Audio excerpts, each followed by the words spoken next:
안녕하세요. 변호사는 선하다 박사나 변호사입니다. 피의자로 수사를 받게 되면 혐의를 첨예하게 다투고 있지 않은 이상 대부분 수사의 마지막 단계에서 양형자료를 제출하기 마련인데요. 양형자료는 쉽게 설명해드리면 피의자가 범죄를 저지른 것은 맞지만 나에게 이러이러한 사정이 있으니까 이러한 점들을 참작해서 좀 선처해달라, 이런 취지로 제출하는 서면을 의미합니다. 그렇기 때문에 이 양형자료라는 것은 사실 사람마다 매우 천차만별일 수 있는데, 제가 이제 상담을 진행하다 보면은 이제 의뢰인들께서 이런 양형자료도 의미가 있을까요? 이 양형자료를 제출하는 게 좋을까요? 제출하지 않는 게 좋을까요? 이거 제출하면 선처받을 수 있나요? 이런 질문들을 많이 하셔서 오늘은 이제 양형자료 중에서도 일반적으로 생각할 수 있는 한 5가지 정도에 대해서 이야기를 나눠보려고 합니다. 가장 먼저 이제 피해자가 있는 범죄에서 생각해 볼 수 있는 강력한 양형자료로는 합의서가 있습니다. 아무래도 형사처벌이라는 그 의미 안에는 피의자가 피해자에게 피해를 입힌 것에 대해서 응징을 한다라는 그런 의미가 담겨 있잖아요. 그렇기 때문에 피해자가 피의자와 원만하게 합의를 해서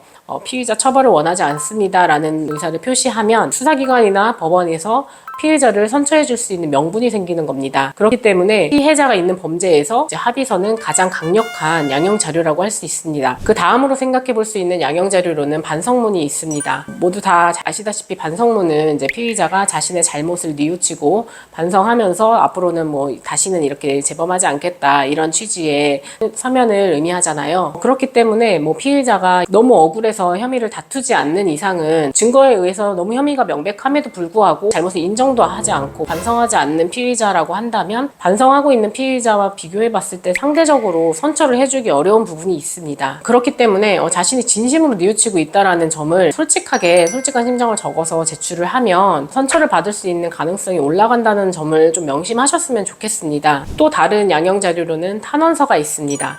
이 탄원서는 이제 피의자의 주변인들이 피의자가 원래 이러이러한 사람인데 한번 실수를 저질렀으니까 한번 좀 선처해 주십시오 라는 그 취지로 선처해달라고 제출하는 서면을 의미합니다. 그래서 많은 분들이 이제 질문하시는 게, 탄원서를 뭐 많이 내면 좋은 건지, 뭐 몇 장 정도 내야 좋을까요? 어디까지 받으면 좋을까요? 이렇게 뭐 많이 질문들을 주시는데, 사실 탄원서는 양형 자료로서 큰 영향까지는 미치지 못한다고 생각이 돼요. 왜냐하면 합의서 같은 경우는 범죄의 피해자가 피의자를 용서해 준다는 의미의 서면인 거고, 그리고 반성문은 피의자 스스로가 자신의 잘못을 뉘우치면서 반성하고 있다라는 취지의 서면인 건데, 피해자도 피의자도 아닌 제3자가 피의자를 선처해달라고 제출하는 서면이기 때문에 아무래도 상대적으로 양형자료로서 갖는 의미가 그렇게 크지는 않습니다. 그렇지만 만약에 저에게 누군가가 양형자료가 얼만큼 있으면 좋냐라고 물어본다면 당연히 뭐 많이 내면 낼수록 좋을 수는 있겠죠. 근데 저는 그 의미가 그렇게 크지는 않다, 진정성을 가지고 탄원서를 써줄 수 있는 주변인들 한번 모아서 제출을 해보는 게 좋겠다, 이렇게 보통 조언을 드리거든요. 탄원서를 준비하실 때에는 본인에게 무리가 되지 않는 선에서 최대한 모아서 제출해 보시면 좋을 것 같습니다. 그 외에 양형자료로 생각해 볼 수 있는 게 봉사활동 확인서라든지 아니면 기부내역서, 이런 것들을 생각해 볼 수 있는데요. 사실 이러한 내역이 범죄 이전부터 꾸준히 있어 왔던 것들이라고 한다면 분명히 진정성이 인정이 되고 양형자료로서도 충분한 효과가 있을 거라고 생각이 돼요. 그렇지만 만약에 죄를 저지르고 난 이후부터 시작한 봉사활동이고 기부라고 한다면 사실 그 양형자료로서 그 진정성을 인정받기가 쉽지는 않다고 생각됩니다. 실제로 이제 피의자들 중에서 범죄를 저지르고 나서 반성의 의미로 이렇게 봉사활동이나 기부를 시작하시는 분들도 계실 수 있거든요. 그런 경우에 이런 자료를 내는 것도 좋지만, 이런 자료와 함께 내가 어떠한 생각으로 이러한 봉사활동을 시작하게 되었고, 아니면 기부를 시작하게 되었고, 그리고 이거를 어떤 마음가짐으로 이어나가고 있고 앞으로 어떻게 계속 이어나갈 것인지, 이런 계획들에 대해서 좀 구체적으로 서면을 제출을 해주신다면 수사기관이나 법원에서 봤을 때 진정성을 인정을 할 수 있을 것 같은데, 그러한 서면이 전혀 없이 그냥 범죄 발생 이후부터 발생한 봉사활동이나 기부 내역을 낸다고 하면 그것이 그렇게 양형자료로서 큰 영향이 있을지는 저는 좀 의문이 듭니다. 그리고 이제 마지막으로 많이들 생각하시는 게 교육 이수증이 있어요. 특히나 뭐 마약 범죄라든지 아니면 이제 성범죄 같은 경우에 많이들 이제 교육 이수증을 제출을 하시거든요. 앞으로 다시는 재범하지 않겠다라는 취지에서 인터넷으로 교육을 수강을 하고 그 수강했다라는, 그 교육을 이수했다라는 이수 증명서를 제출하는 건데, 사실 이러한 교육을 이제 이수하는 것은 어떻게 보면 그 특성상 당연히 범죄 발생 이후에 시작할 수밖에 없잖아요. 범죄를 하기 이전부터